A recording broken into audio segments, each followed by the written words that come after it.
ہمارے چینل کا مقصد لوگوں کو صرف تفریح فراہم کرنا ہے۔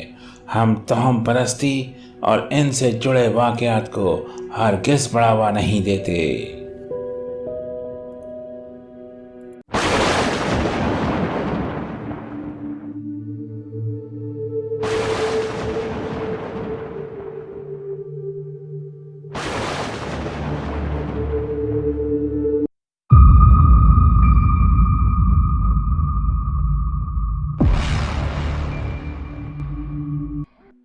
سبسکرائب کریں ہمارے چینل کو اور دیکھیں ایک دل دہلا دینے والی شاندار ہارر سٹوری بنا کسی ڈر کے۔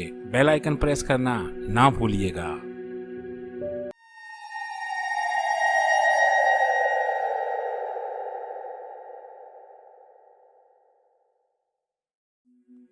آمنہ کا تعلق ایک متوسط گھرانے سے تھا۔ وہ اپنے ماں باپ کی اکلوتی اولاد تھی۔ رضوان آمنہ کے پڑوس میں رہتا تھا، جو ایک فرنیچر کے شو روم میں مینیجر کی جاب کرتا تھا اور آمنہ سے بہت محبت کرتا تھا، اور آمنہ بھی رضوان کو بے حد پسند کیا کرتی تھی۔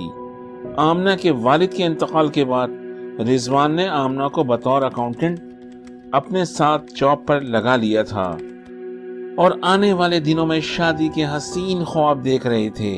ایک روز جب کسی وجہ سے شو روم جلدی بند ہو گیا، وہ دونوں بہت خوش ہوئے۔ رضوان نے کچھ دیر پارک سے ہوتے ہوئے گھر جانے کا فیصلہ کیا، لیکن آمنہ پارک جانے پر خوش نہیں تھی، کیونکہ آمنہ کو یہ چھوٹا سا پارک بڑا ہی عجیب لگتا تھا، کیونکہ یہاں تو ایک فیملیز بہت ہی کم آیا کرتی تھی اور دوسرا یہاں بہت گہری خاموشی ہوا کرتی تھی۔ اکا دکا لوگ ہی اس پارک میں نظر آتے تھے، اور رات کو تو اس پارک میں ایک دو لائٹس کو چھوڑ کر تقریباً اندھیرا ہی ہوتا تھا۔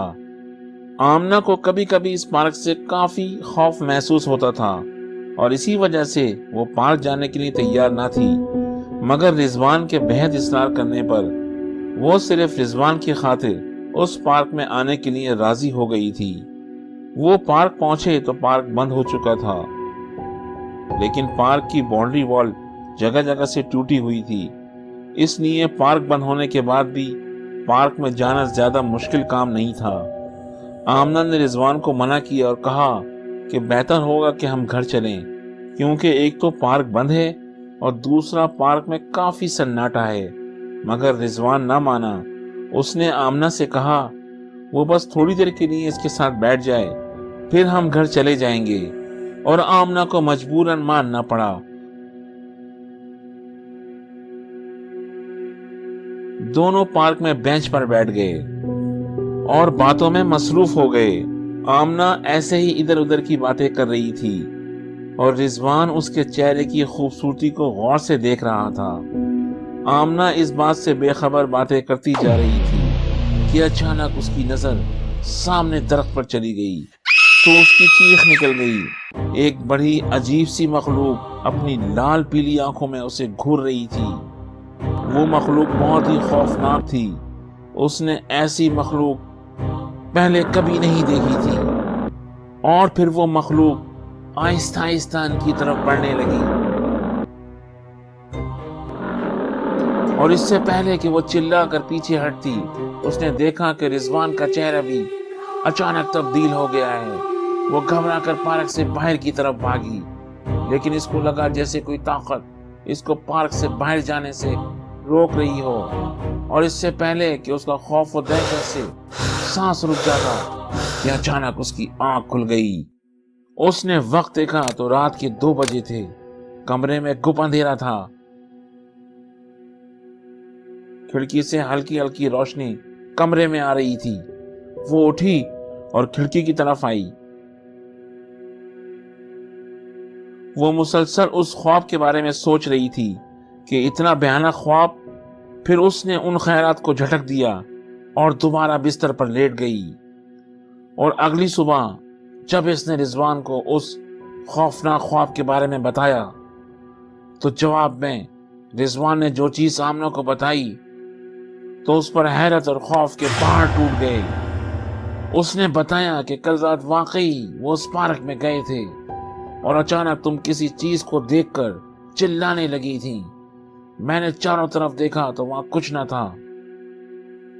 پھر تم باہر کی طرف بھاگنے لگی، میں بھی تمہارے پیچھے بھاگا اور پھر کچھ دور جا کر تم بے ہوش ہو گئی، تو میں تمہیں ٹیکسی میں ڈال کر وہاں سے اسپتال لے گیا اور پھر اسپتال سے تمہیں گھر چھوڑ آیا تھا۔ ڈاکٹر نے مجھے یہی بتایا کہ یہ کسی خوف کی وجہ سے بے ہوش ہو گئی ہے، تھوڑی دیر میں اس کو ہوش آ جائے گا۔ آمنہ سوچ رہی تھی کہ اگر یہ سچ ہے تو پھر جو اس نے دیکھا تھا وہ کیا تھا؟ کیا وہ سب اس کا وہم تھا؟ اور پھر وہ شام میں کام سے جب گھر لوٹی تو اس نے دیکھا کہ ان کے گھر کے مین گیٹ کی کنڈی باہر سے لگی ہوئی تھی۔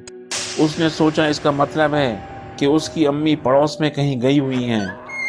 وہ گھر میں داخل ہوئی اور پھر جیسے ہی وہ اپنے کمرے میں داخل ہوئی اور اس نے لائٹ آن کی تو اس کی چیخ نکل گئی۔ کمرے میں وہی مخلوق موجود تھی، اس کے منہ سے عجیب و غریب غراٹ نما آوازیں نکل رہی تھی۔ آمنہ نے چیخ مار کر آنکھیں بند کر لی تو اچانک اس کی والدہ اس کے کمرے میں آ گئی اور انہوں نے آتے ہی دیکھا کہ آمنہ کمرے میں تنہا چلا رہی ہے۔ اس پر اس نے اس کو جھنجھوڑا تو اس پر آمنہ نے روتے ہوئے اپنی والدہ کو سارا واقعہ بتا دیا۔ اس واقعے کے بعد آمنہ نے کبھی اس پار کا رخ نہیں کیا۔ کچھ عرصے کے بعد آمنہ کی شادی رضوان سے ہو گئی۔ اس واقعے کو کافی سال بیت گئے، لیکن آج بھی آمنہ اس خوفناک مخلوق کو یاد کر کے ڈر جاتی ہے۔ ڈاکٹر نے اسے ایک دماغی مرض قرار دیا ہے، لیکن آمنہ جانتی ہے کہ یہ سب اس کا وہم نہیں، کیونکہ وہ مخلوق آج بھی اسے نظر آتی ہے۔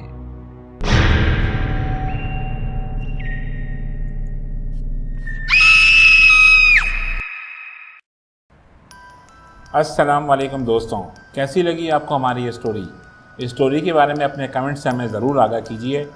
اگر آپ کو اسٹوری اچھی لگی تو ہماری ویڈیو کو لائک کریں اور اپنے دوستوں کے ساتھ شیئر کریں۔ اگر آپ کے ساتھ بھی زندگی میں کوئی ڈراؤنا واقعہ پیش آیا ہے تو اپنی کہانی ہمیں اس ای میل پر بھیج دیں۔ ہمارا ای میل ہے horrorstories535@gmail.com۔ اگر کہانی اچھی اور معیاری ہوئی تو ہم آپ کی اسٹوری پر ویڈیو ضرور بنائیں گے۔ اگر آپ ہمارے چینل کو اسی طرح سپورٹ کرتے رہیں گے تو انشاءاللہ ہم آپ کے لیے مزید اچھی ہارر اسٹوریز لاتے رہیں گے۔ تمام دوستوں کا شکریہ جنہوں نے ہماری ویڈیو کو لائک کیا، شیئر کیا۔ السلام علیکم، اللہ حافظ۔